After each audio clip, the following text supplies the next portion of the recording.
Dispo en librairie depuis quelques jours. C'est chiant de dire dispo, hein. Pourtant c'est court. Secret de président aux éditions Hugo Sport. Denis Chaumier s'est entretenu avec Léo Las, Bartomeu Rummenigge, Nicolas ou autre trio. Sabrina Bellalmi vient nous présenter cette œuvre avec son auteur. Et oui, je ne suis pas toute seule ce soir. Bonsoir madame. Bonsoir monsieur. Bonsoir, monsieur. Bonsoir.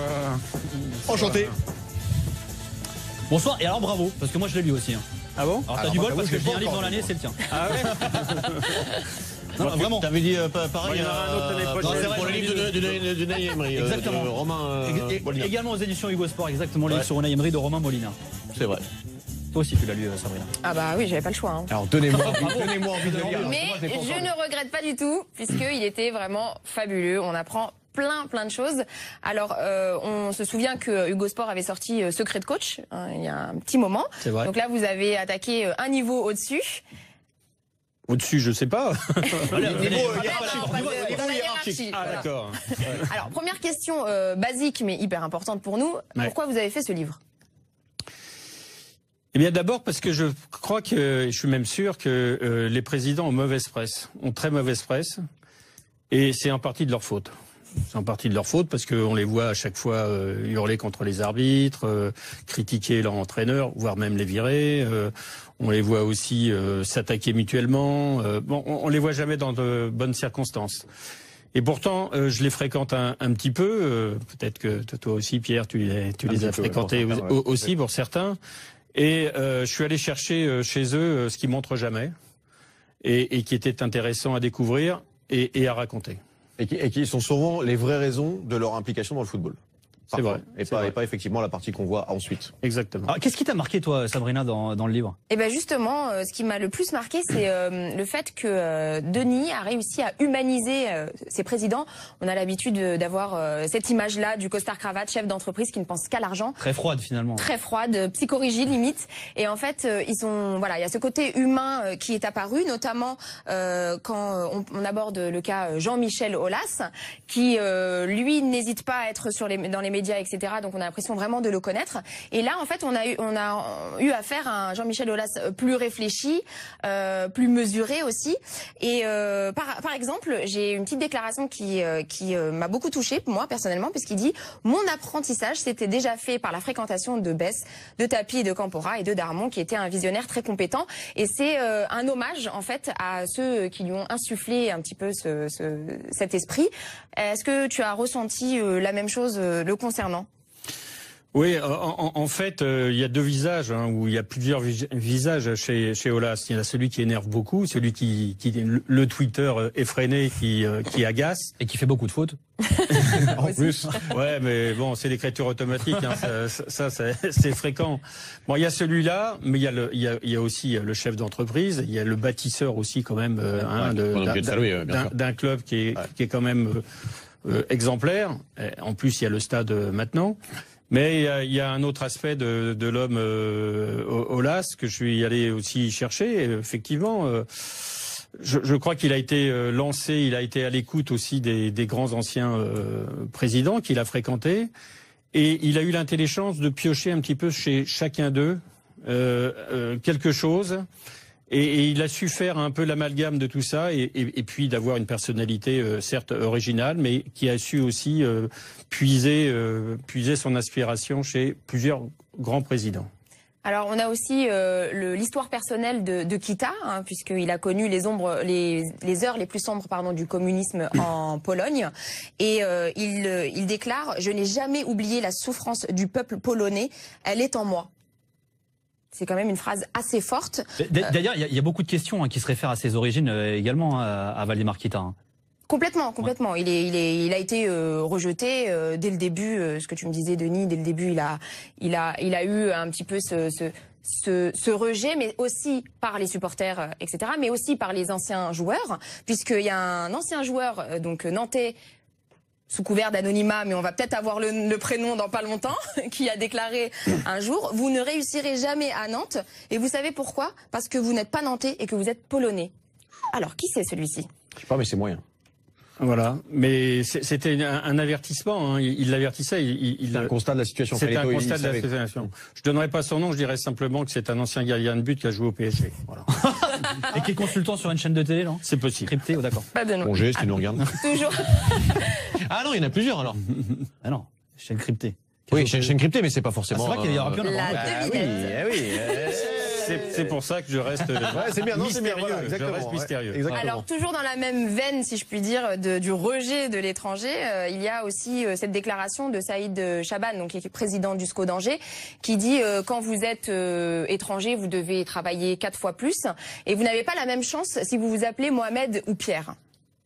Ouais, ça je peux Alors, je vais dire, Denis, tu sais que c'est un vrai exploit d'avoir eu Saïd Chaban là-dessus, parce qu'il aime très peu en parler, justement, de ça. Ouais. Voilà, il se considère comme étant très intégré, il veut pas tomber dans la victimisation, etc. Ouais. Et il en parle longuement, d'ailleurs, hein, dans le bouquin de ça. Il en parle longuement, mais c'est toujours pareil, quand on les voit dans des bonnes conditions, quand ils sont à l'aise... je crois pas que ça soit sur un plateau de télévision qui puisse, je suis regrette de vous le dire, qui puisse dire des choses pareilles. Il faut créer une ambiance, et c'est vrai que Saïd Chaban, qui est quelqu'un de très réservé, de très mesuré, et qui ne veut pas parler de ces choses-là, c'est, je dirais, mis à nu sur ces questions-là. Il est arrivé à Paris, il avait 22 ou 23 ans, voilà, il venait d'Algérie, d'Alger, il venait suivre ses études en France, qui finançait d'ailleurs en travaillant dans un fast-food sur les Champs-Élysées, hein, donc il s'est vraiment fait tout seul. Et il allait, le matin, il repartait très vite à son école, à l'école des mines. Il s'est fait tout seul, quoi. Il s'est fait tout seul. Il s'est battu. Et puis, effectivement, c'est ce qu'il dit, j'ai dû, parce que je venais d'Algérie, parce que je portais un nom particulier, j'ai dû, dans toutes mes activités, pas seulement dans le football, mais dans toutes ses activités, il a dû travailler 4 fois plus que les autres. Et c'est vrai qu'il le dit un peu avec humanité, bien sûr, mais avec une forme de tristesse. Mais en même temps, il invite tous les gens à faire comme lui. Ouais. Si vous voulez réussir, allez-y, c'est possible. Et c'était à une autre époque que maintenant. C'est vrai. Alors, on parle beaucoup de stratégie commerciale, de développement dans ce livre, hein, bien sûr, hein, ce sont les présidents. Hein. Il y a aussi cette obsession, si je puis dire, de devenir propriétaire de son stade, comme la plupart des clubs, des grands clubs européens le font maintenant. Est-ce que vous avez senti un petit peu cette obsession chez eux ? Alors, obsession, je dirais peut-être pas jusque-là.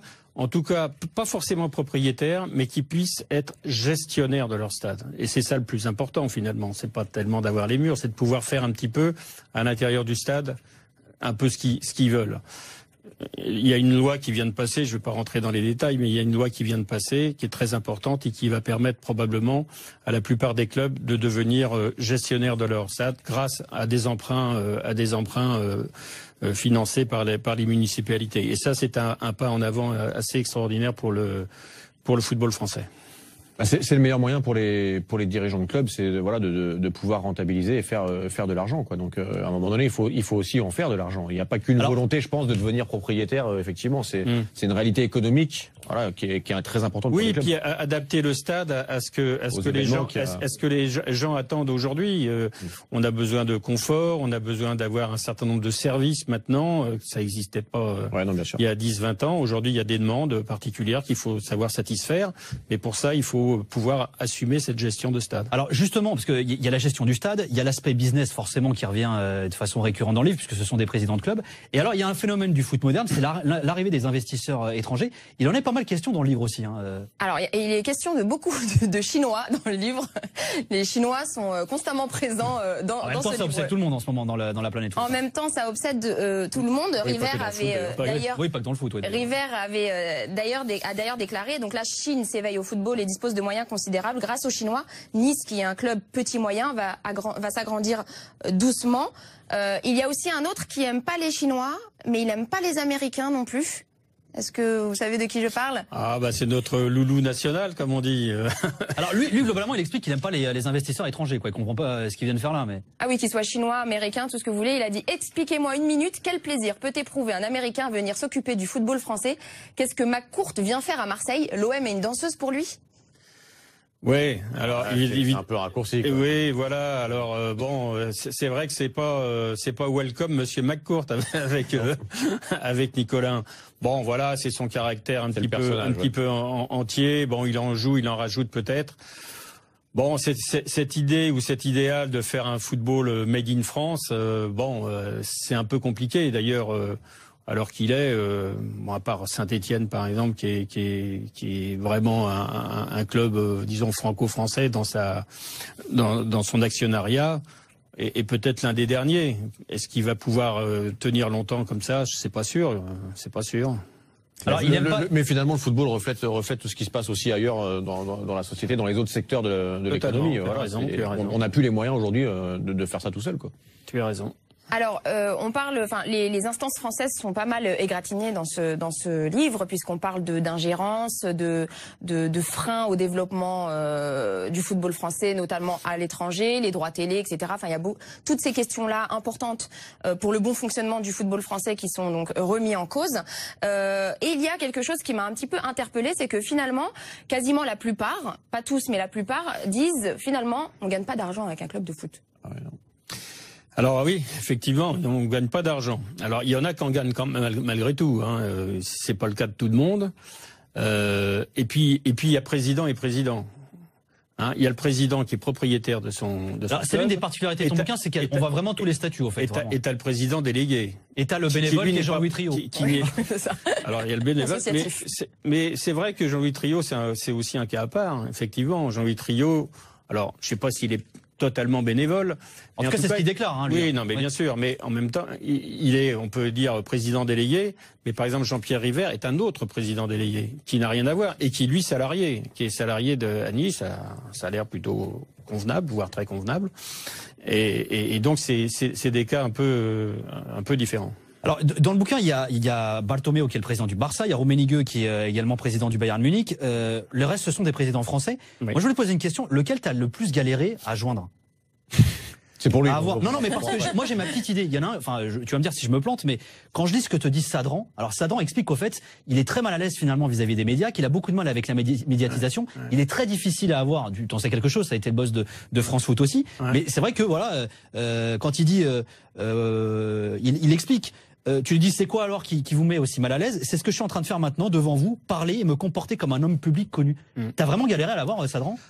Ça n'a pas été une énorme galère. Ça a été difficile. Pourquoi? C'est simplement parce que Olivier Sadran, il est à la tête d'une entreprise, New Rest, restauration collective, qui regroupe à peu près plusieurs dizaines de milliers de personnes dans 80 pays. Et moi, je l'ai vu entre un voyage, le sien, en Iran, et un autre où il allait, je sais plus où, en Asie. Donc c'est très compliqué. Ouais.